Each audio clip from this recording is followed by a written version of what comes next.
What's up, everybody? I know there's a lot of weirdos and Twitter people saying that I'm not going to be in Minneapolis tonight. Well, go ahead and take a bet on that. I will be there, and it's a sold-out show, and you can't touch it. Aaron Carter's mom calls out police for not thoroughly investigating her son's death as a potential homicide, but a forensic expert says not so fast. Our own expert, forensic death investigator Joseph Scott Morgan, makes sense of the latest in the singer's tragic case. What's up, guys? TrueCrimeKing back. Hope everybody's doing well on this Thursday. We're over the hump, right? Almost to the weekend. Can't wait. But anyway, we're going to be taking a look at, so you just heard the man, Aaron Carter's death. Was there something else? Was it a homicide? Let's see what they got to say about this, and I'm going to react. Here we go. Welcome to Sidebar, presented by Law and Crime. I'm Jesse Weber. I'm Jesse Weber. Over now to a bit of a back and forth regarding the death of 34-year-old singer Aaron Carter. Carter was found dead in the bathroom of his California home back on November 5th, 2022. His cause of death hasn't been released to the public. The ME says that the announcement is pending additional investigation.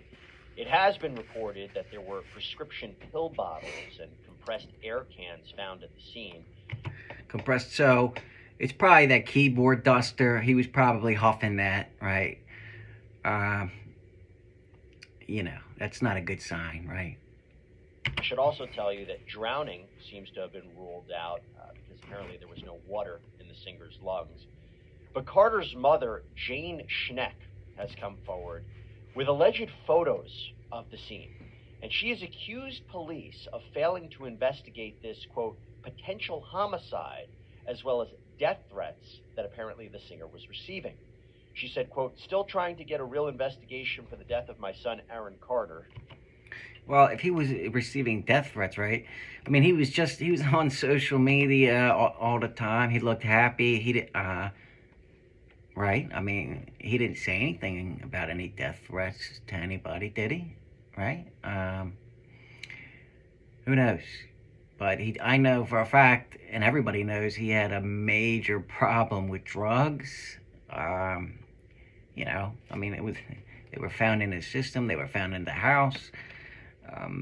But the mother's always gonna think that, their son didn't do that. You know what I mean? It's kind of embarrassing. So I can understand why Miss, Schneck, Aaron's mother, doesn't want to believe that her son overdosed. But, let's see if they got evidence. She said this on a Facebook post. I want to share these death scene photos with you all because the coroner wrote it off as an accidental drug overdose. The photos are odd. So there seems to be dirty clothes on the floor, the bathtub where Carter was found. Okay. Let's take this one step at a time. So you would take your clothes off if you're going to get in a bath, right? Or if you're in the bathtub, I mean, okay, that's not that odd. You can see it filled with green water. Again, she says the police failed to investigate this. They immediately looked at it as a sign of his addiction. They ruled it as a drug overdose. I mean, the green water, I don't know. I mean, I'm guessing his body was in the water, right? So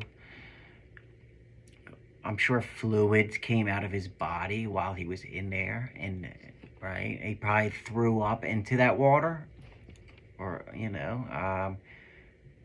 and when people do die, everything comes out, their bowels evacuate, right? So that would make the water probably greenish, brownish, right? So, okay, so far, not really any evidence pointing towards homicide, right? Let's keep going.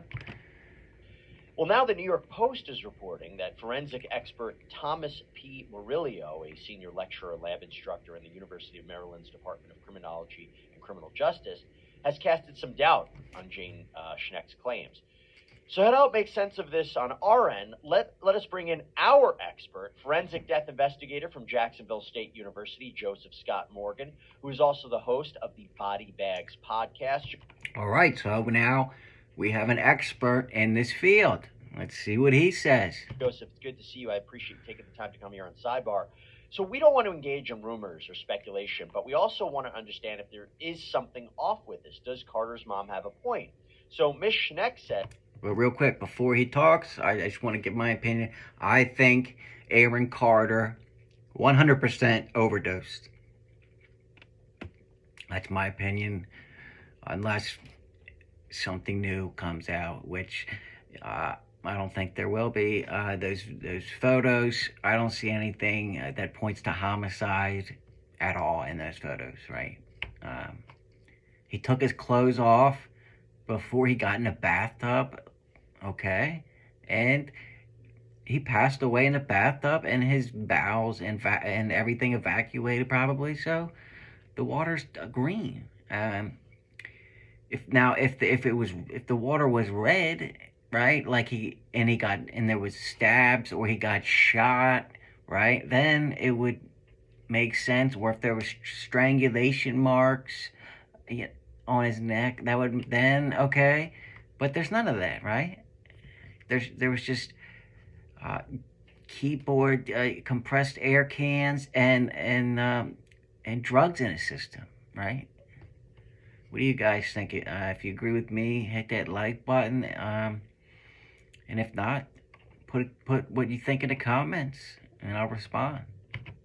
Says that the photos, we'll start there, they weren't taken by police, but she says people were allowed to go in and out, seemingly suggesting sloppy police work, seemingly that the police never treated this as a crime scene.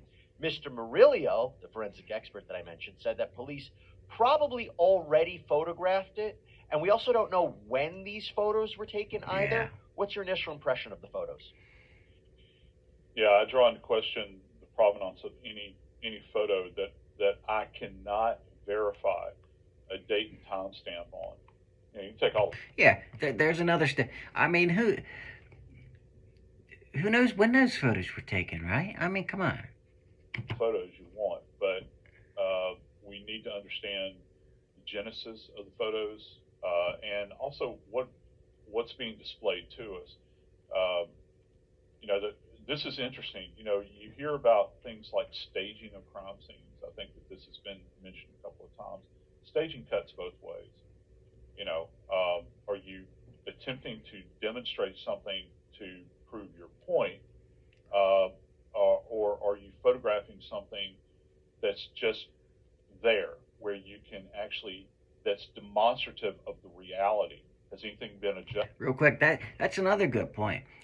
I mean, people stage and fake photos, to try and prove their innocence and stuff like that. But people can also take photos to try and cover up an embarrassing death, like a drug overdose like that, right?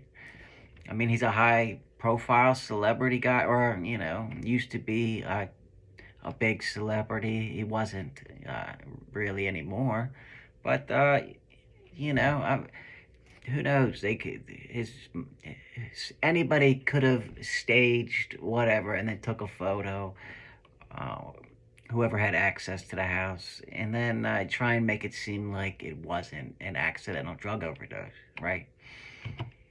Dusted. That's one of the reasons, to her point specifically, that you do want to try to keep control over a crime scene, and that way you never lose context of it. So there's too much murkiness here, I think, relative to the photos that she has allowed to be displayed and what the police are not saying. Is there anything about the photos that creates alarm for you? Because Carter's mom, for instance, suggests that the towels were too perfectly placed. Murillo says, and I think this is what you're alluding to, maybe it's not so much about the scene, whether or not it was staged, but... Look how skinny Aaron is right there. I mean, that's pretty fucking skinny. That's almost, like anemic. I mean, you could if he took his shirt off, I guarantee you'd be able to see his ribs, and I mean, I don't know. I mean, that's just indicative of a pretty heavy drug user, right? I mean, he should have plenty of money to eat, right? So I don't know. But what does the body show? I mean, the body seems to be the most important aspect of this. Yeah, absolutely. Those results from autopsy, which, look, the forensic pathologist that's done the autopsy, they're still waiting on something at this point in time because we don't have that data yet. I don't even think we have toxicology back yet. Here's the real rub, Jesse. If you want to move forward with this case, you're going to have to do it without Aaron Carter's body because the body was cremated. Yeah, okay. And for the body to be cremated, I mean, the parents have to, boom, agree to that, right? Or somebody, has to want the body to be cremated, say they don't want to autopsy, say they don't want it buried, right? I mean, so, and that's the people closest to Aaron Carter. So obviously they didn't think he was murdered before they cremated his body, right? I mean, so come on. If they really thought it was a homicide, then why would they have cremated his body or let anybody cremate the body, right? Why wouldn't they have told the police before all the cremation? It's just too much for me. So, you don't get a do-over with this case, so they're totally and completely. If you wanted to get a second opinion, I think that they just did want a full-blown toxicology report. That's what I'm thinking. If they didn't do one, but obviously they had enough evidence to rule it an accidental drug overdose, right? But the man just said they cremated his body and they didn't have the toxicology report back. I don't know. Where you had, say, for instance, another forensic pathologist that could actually do an examination and kind of go back and check what the original autopsy revealed, that ain't happening in this case because the body's gone at this point. So right now, all hands on deck to wait. You have to wait for toxicology. You're going to have to wait for histology here. That's going to play a real important role. Histology is actually, we talk a lot about toxicology. Histology is actually the microscopic examination of tissue that we take at autopsy. So looking at changes in the brain, looking at changes in the lungs. You brought up the air canisters. He apparently has some kind of history of what's referred to as huffing, taking on compressed air. That's what I was talking about. It's, the stuff for spraying your keyboard. People will, they'll take like a towel or a shirt or something and put it over the nozzle bead, so because when it comes out, it's real cold. And then they'll spray it and get some kind of high off it. I've seen people on TV shows that do like 20 cans of that stuff a day. So it's it definitely is supposed to give you a buzz or whatever. But Aaron has had a long history with all kinds of drugs, and everybody knows that. His family knows that. So I don't know why there's such a debate here. I get because of the mother, right? She doesn't want to accept that her son overdosed.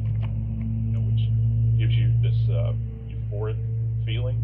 And there was these canisters all around, but you don't know how many canisters. Was it just one canister or two?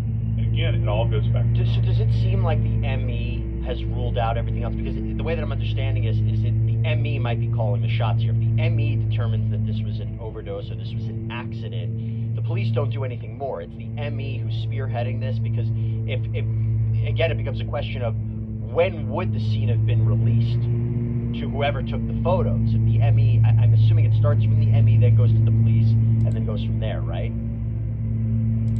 Yeah, and just keep in mind, and this case is one of those cases that is perfect to bring up the idea of staging, because you've got a fellow that has got a history of substance abuse, mental health issues, all these sorts of things. So the ground is very fertile, to think that something nefarious could have been going on. And just when you begin to think about illicit drug abuse, for instance, now I know they say they have prescription drugs. Who's coming in and out of his life?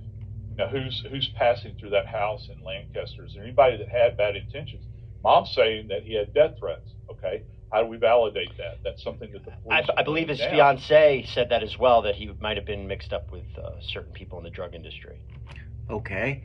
Well, were they in his house the day that he died, right? I mean, is there any evidence of any forced entry? I mean, the police would know if somebody was there. Or, I mean, I'm sure they've done their due diligence, right?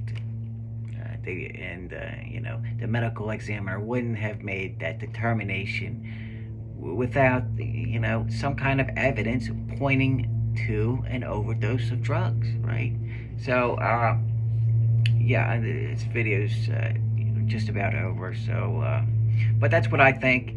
Let me know what you guys think in the comments. If you liked it, hit that like button for me. If not, it's okay. And until next time, guys, True Crime King out.